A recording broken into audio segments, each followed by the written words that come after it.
នេះគឺជាដំណើរកម្សាន្តចេញពីទីក្រុង Seattle Washington ទៅដល់ Atlanta Georgia ហើយនឹង Savannah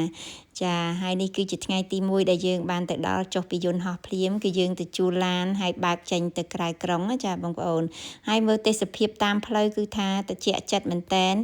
កន្លែងនេះផ្លូវស្អាតស្ងាត់ល្អហើយនឹងចាប់អារម្មណ៍ជាងគេទី1គឺតម្លៃថ្លៃសាំងគឺធូរថ្លៃមែនតែនក្រោម$3ក្នុងមួយ gallon ណាបើនៅរដ្ឋខាងខ្ញុំនេះជិត$5ហើយ4រៀលជាង4កន្លះអីចឹងទៅចាតាមប្រភេទសាំងណា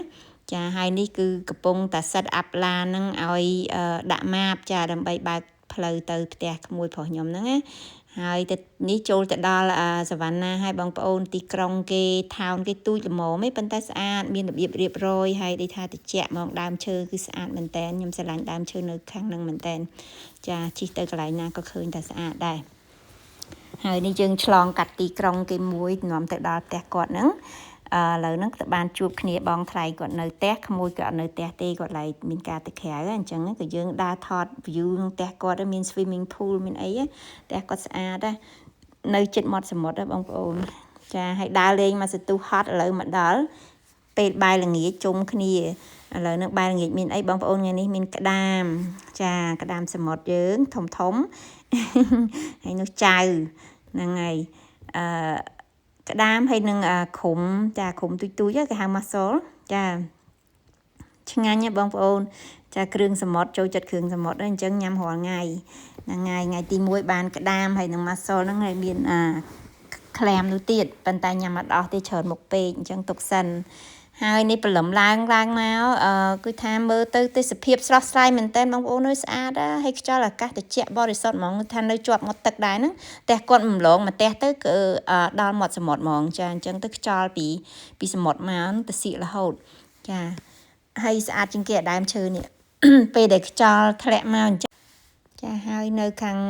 ជុំវិញផ្ទះហ្នឹងគឺមាន swimming pool មាន playground ឲ្យកូនលេងអីចឹងទៅចាហើយផ្ទះក៏ដីធំមែនតែនទៅដល់ក្រៅខួសលបងនឹងទៅទៀតប៉ុន្តែគេធ្វើលបងមកកណាត់ចឹងដើម្បីការពារកន្លែង swimming pool ចាមកដល់ខាងក្រៅនេះទៀតលើបបួលចៅបបួលយាយហើយក៏យាយបបួលចៅមិនដឹងទេជីកតងលេងមួយគ្នាចាជីកតងលេងសិននៅក្រោយផ្ទះហ្នឹងណាចាហើយទៅជីកតែក្នុងដីផ្ទះខ្លួនឯងអត់សូវសុបាយបន្តិចទៀតទៅលេងនៅមុខខាងផាកគេធំមួយនឹងផាកសាធារណៈចាសួនសាធារណៈនៅខាងមុខផ្ទះគាត់មានមួយទៀតធំចាហើយក៏នាំគ្នាដើរទៅលេងខាងមុខនឹងវិញនេះ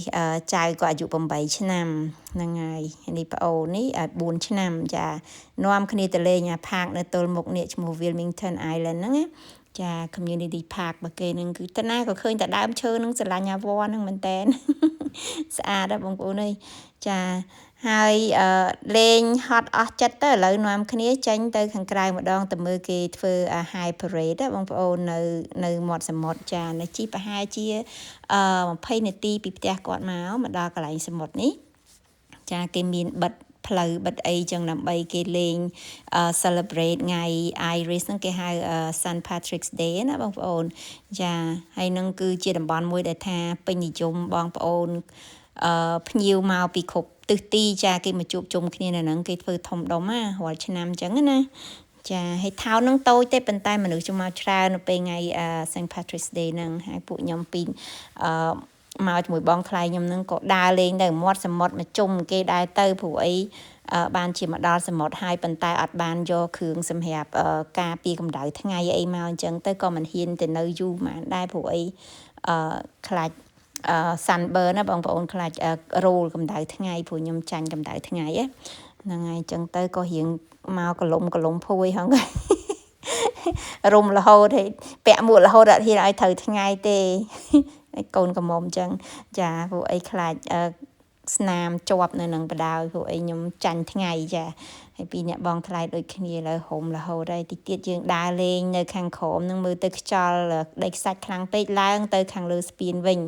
ចាដើរលើស្ពានម្ដងក៏សប្បាយដែរមើលមកឃើញទេសភាពស្អាតដូចគ្នាចាហើយដើរទៅណាកាន់មួកជាប់តែរហូតដឹងមិនទេគាត់នឹង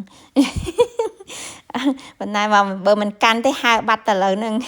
ខ្យល់ខ្លាំងជាងអី ហើយមើលគេអ្នកផ្សេងគេមកសមុទ្រគេពាក់ខ្លីៗហើយគេសំដិលហាលឲ្យខ្មៅយើងខ្លាចខ្មៅយើងអត់ទេយើងហុំឲ្យចិត្ត ប្រឆាស់គេរហូត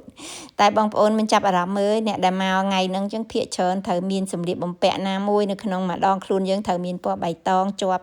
បើអត់ទេគេតាមក្តិចហើយចាហ្នឹងបើដល់ថ្ងៃច័ន្ទឥឡូវថ្ងៃសៅរ៍គេមិនទាន់ក្តិចទេដល់ថ្ងៃច័ន្ទបើអត់មានគេក្តិចហើយ ជាទំនៀមទម្លាប់ប្រពៃណីរបស់ជនជាតិ Irish ចាហ្នឹងហើយឥឡូវនេះយើងក៏ដាក់ក្រោយពេលដែលដើរហត់ហើយក៏សម្រាកបន្តិចទៅផ្សារទិញបន្លែទិញគ្រឿងគ្រូវថែមសម្រាប់ធ្វើទឹកជ្រលក់ពេលល្ងាចព្រោះអីល្ងាចហ្នឹងមានoyster សម្រាប់ពេលបាយជុំគ្នាម្ដងទៀតហើយបងប្អូនគឺថាញ៉ាំរាល់ថ្ងៃនេះគឺជប់លៀងរាល់ថ្ងៃហ្មង អរគុណក្មួយផុសគាត់ទទួលរាក់ទាក់អត់មានឲ្យខ្វះខាតអីទេចាសប្បាយខ្លាំងណាស់ជួបជុំគ្នាម្ដងហ្នឹងហើយអរគុណបងប្អូនទាំងអស់គ្នាដែលបានទស្សនាហើយក៏ជួបគ្នានៅវីដេអូក្រោយទៀតសំណាងល្អទាំងអស់គ្នា